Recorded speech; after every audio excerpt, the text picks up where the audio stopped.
trade for another, you draft 2 more, and then ultimately go with the elder statesman of the bunch by, 10 years plus. Does the Flacco decision make sense to you?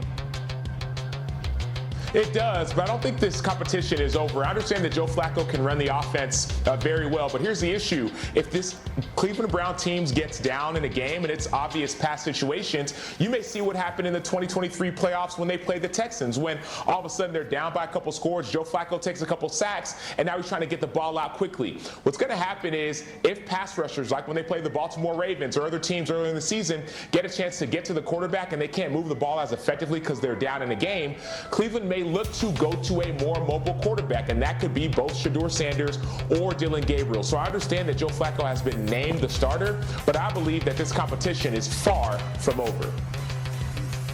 Well, it's not any surprise about who's starting in Cleveland. I think the real quarterback drama in Cleveland is who's going to be the backup quarterback in Cleveland. Everybody always expected that Joe Flacco would be the starting quarterback from the moment he signed with the Cleveland Browns back in April. And we can just prove that by pointing to the fact that Joe Flacco didn't play it down in a preseason game this summer, and he still was named the starting quarterback of the Cleveland Browns. And yet, the real interesting part of this is, what do the Browns do at the backup quarterback position? Do they go with Dillon Gabriel? Do they go with Shedeur Sanders? On their current depth chart, for whatever that's worth, and maybe they haven't changed it at all this summer, they have Joe Flacco listed as the starter.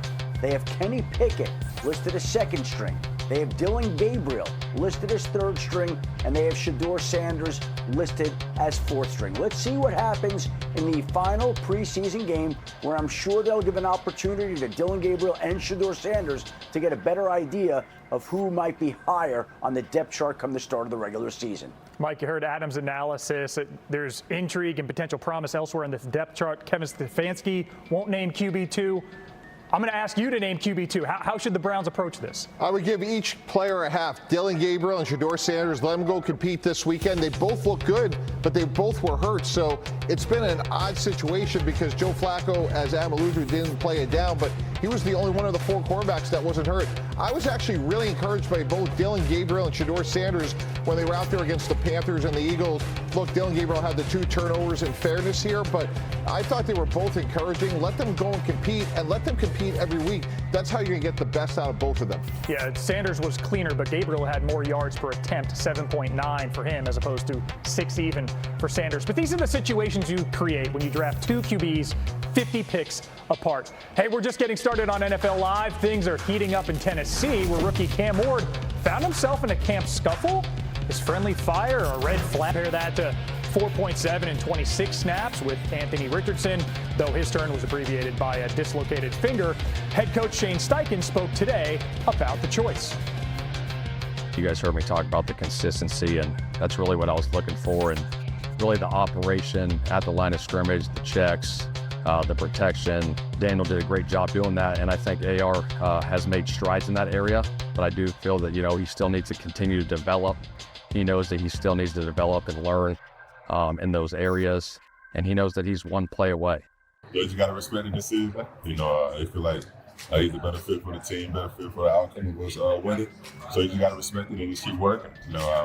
And doesn't undermine any other work I've been putting in. Doesn't say that I haven't improved. I'm proud of the improvement I've made. Shane is also proud of that. So you just got to keep stacking on that. Just keep getting better. Obviously, a big piece of why I came here and to play, to be on the field, and to be with this group. I think it's a strong group of players, as I said, and a strong group of coaches, the system. I think there's a lot of things here to be excited about. So, I'm certainly happy to make the decision I did. We've already heard from Adam Schefter, Sam Acho, Mike Tannenbaum, with me, Phil Murphy, here for the hour. Mike, the Indiana Jones marketing campaign is officially a go.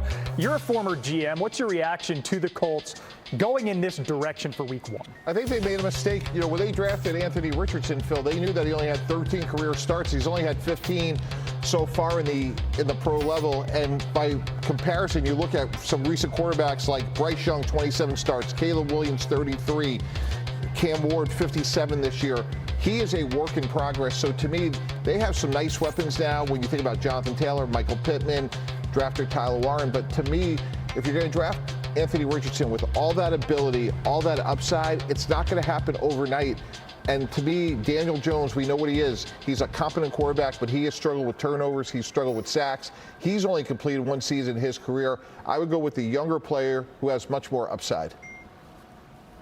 Yeah, the difference, though, is that this was a competition, and Anthony Richardson did not win the competition. I'd argue that Daniel Jones didn't win it either. He just didn't lose it. I don't think this was a far and away win by Daniel Jones, but the coaches are saying, who do we trust more? And going back to even just that broken pinky play, right, where Anthony Richardson wasn't able to adjust to the blitz and take that sack. It was not a lot of trust that is being put forward for Anthony Richardson. Both Richardson and Jones looked inconsistent for a majority of the preseason. There were some flashes where they looked good, but neither looked consistent. Neither inspired too much confidence. Now, I will say this. Lesser turnovers when it comes to Anthony Richardson, when it comes to Daniel Jones. So I think that's why he's able to earn this spot. Mike, you touched on it a minute ago. It's not terribly common for a team to move on not just from a first-round pick, a top-5 pick so quickly. Anthony Richardson's 23. He's younger than Bo Nix, Michael Penix, down the line, Caleb Williams. Do you think his time in Indy is over? Not necessarily. Again, Daniel Jones has had trouble with durability himself, as Coach Steichen alluded to, so he has to be mentally ready to go because he is one snap away. And look, when somebody is that young and that experienced and so talented, I would be extremely reticent if I was Indianapolis to give up on him. We could look at Baker Mayfield, Geno Smith, Sam Darnold, and recent sort of examples of quarterbacks that have been at 4 different teams until they sort of hit their potential. And Mike, you bring up Baker Mayfield, Geno Smith, Sam Darnold, 3 quarterbacks who once were high picks, who went on to become the type of quarterbacks that many expected. I think that's what the Colts are expecting right now with Daniel Jones, and it's certainly possible that Anthony Richardson will have that opportunity in the future. And the question is whether it'll be in Indianapolis, because after this season, the Colts are going to have to make a decision about whether or not to pick up the 5th-year option in Anthony Richardson's 2027 season, which would be the 5th year of his rookie contract. As it stands, if he doesn't play this year, can't imagine that they would be picking up the 5th-year option on a quarterback who hasn't played much.